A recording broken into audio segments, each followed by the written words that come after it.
Ayo ndane krenggosan kono kaya lijak-lijak kae.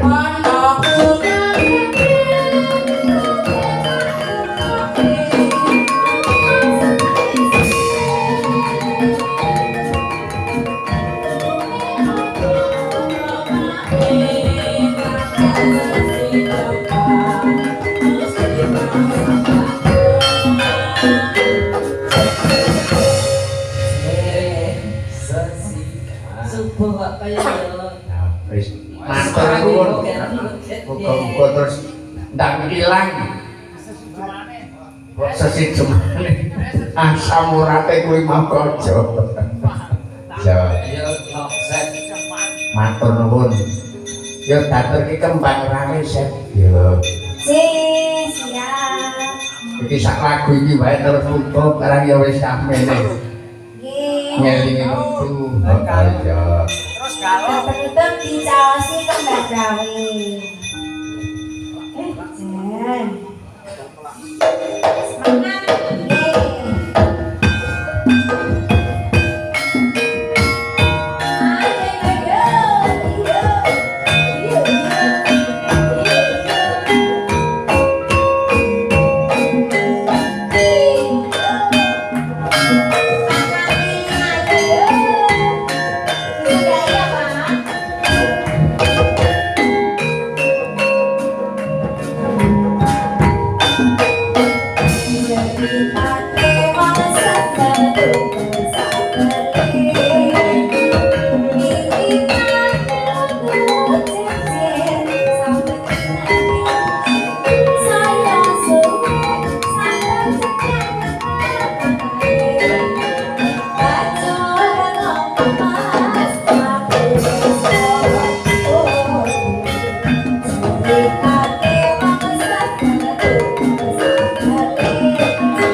Jur. Kok ya ngoman-ngoman ke sing gendeng.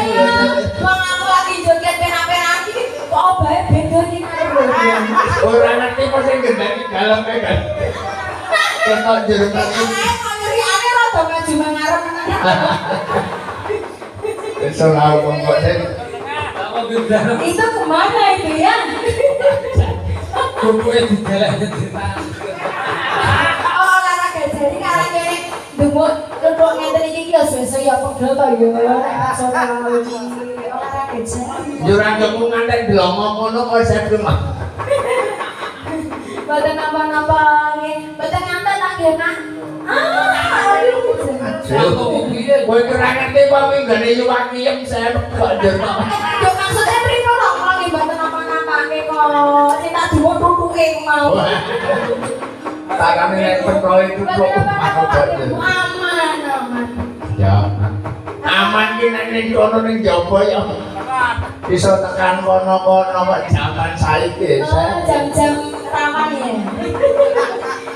Jam rawan. Mas Hendro. Ya, wis matur nuwun, setir kang mandiri. Kata lemati kowe kan pangapunten. Wis dipacutke langkut to. Ditututi bapak aja nganti awake dikepungkur marang tindake bapak. Ya kang kering tak tuti. Ya reng tak tur kering.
ing pertapan ringin putih ing kemesondang orang-orang gawat kalipan-lipan ringin kepati-pati bebasan satu mati jalur nomor keplan kukilo mabur kukul kraton jungkel kapisan pelak kami dulu lontak rodiro temasir nomargo lagi sinten to lenggah ing pertapan ringin putih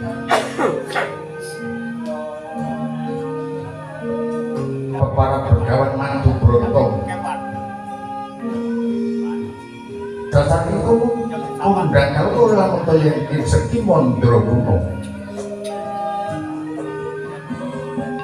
wasis olah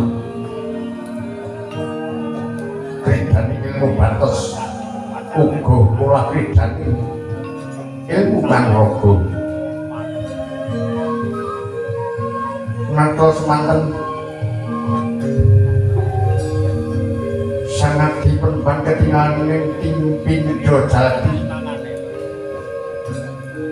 Dupi mulon Paseban ini mulon cantik ing Mustafa Andel bebasan upang dikul Paseban Dewa semua datang rekening keparangayun kejaba min abdi kinasih Kilurah Semar Bodroyo Kilurah Noro Garing Kilurah Petruk Gantong Bolong apa jadi Kilurah Bagong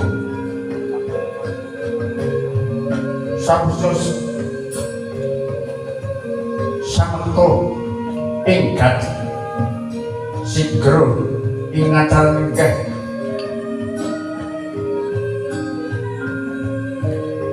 Kinen kepan ngasek pasir batin kepan lucitaning driya sang adi perban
semedi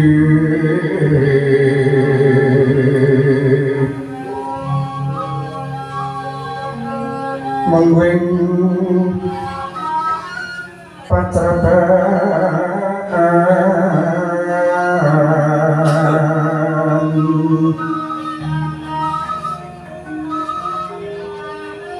temuan ing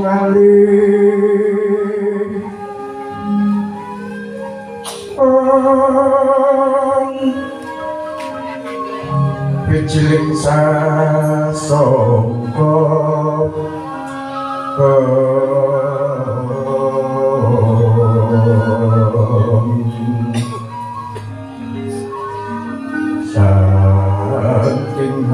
ning harti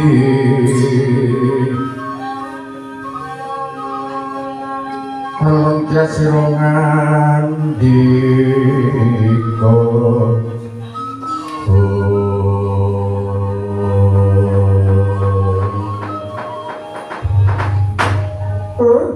Legeduk buka sakdono Bumel Hei Gus Doro berban Kepala ngogeng abdi bodoh yang ngaturakan sukong pabekti kunjuk pun ngantep paduka Gus perban madu bronto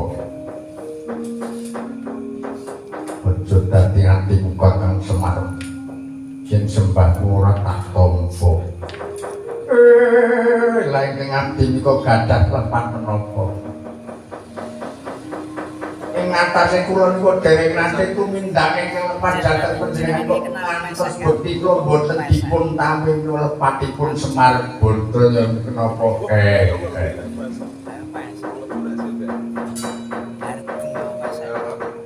Kenapa anggen kula ewange wong paduka niku tasih kirang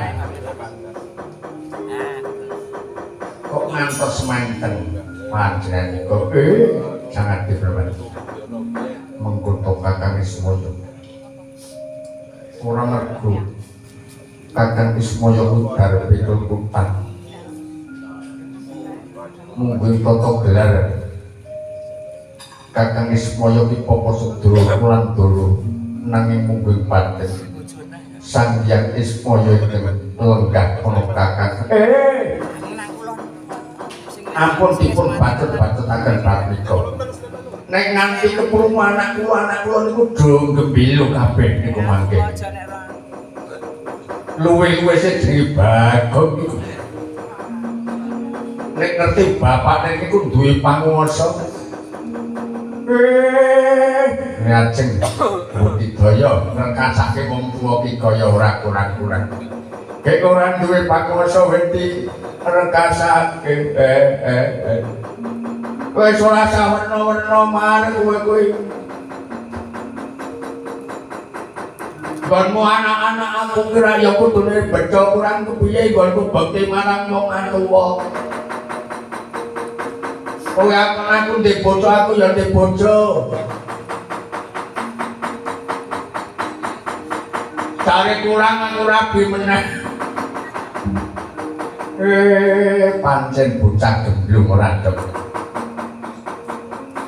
Nek aku gemblong kowe gendeng ya marah. Pala bapakne digendeng-gendengake. Gus.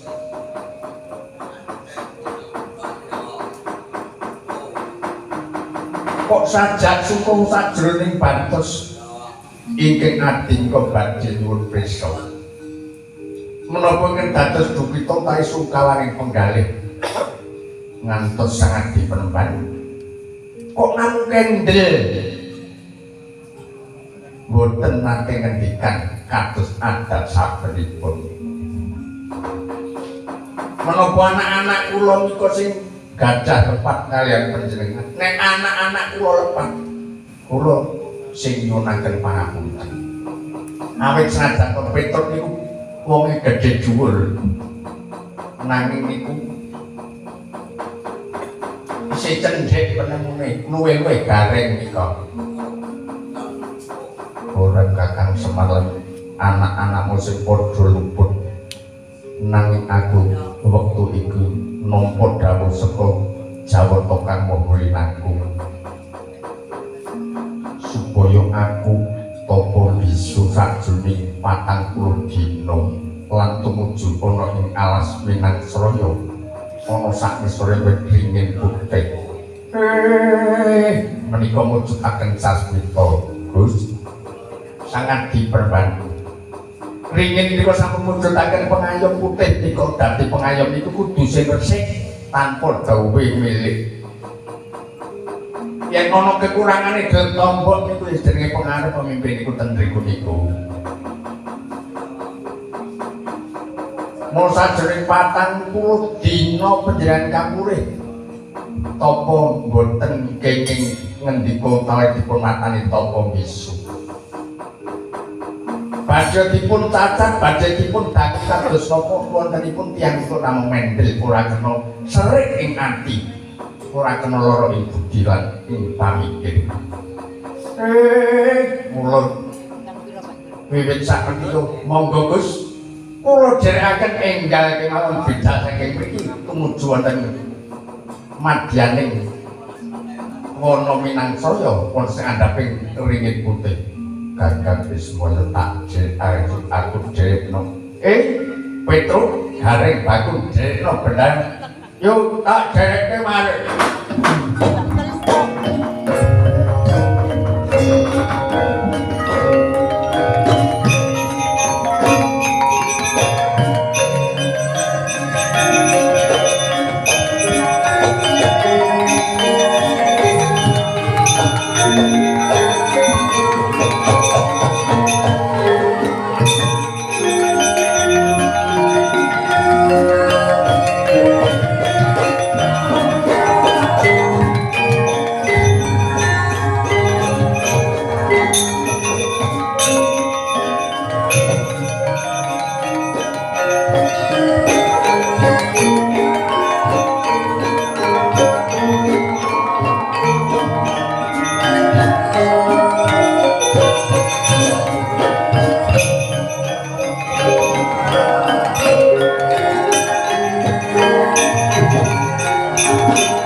nampak sikro ngambanju mantara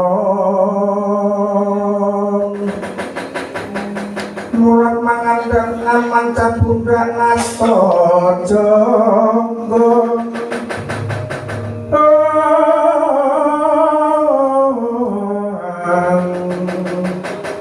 mulat mangandang tumingal Sagung Prawadya Bala Kurawa Sagung Prawadya Bala Kurawa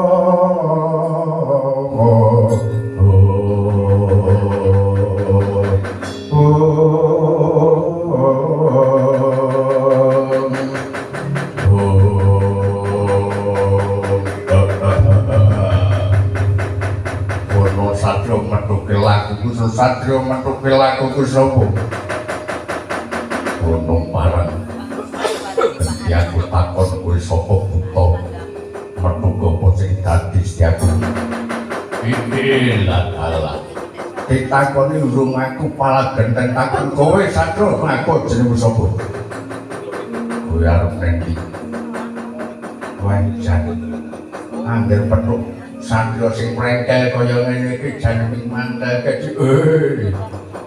Prayogi boten dipun takoni aja ditakoni lang tadah dara mangsa wae.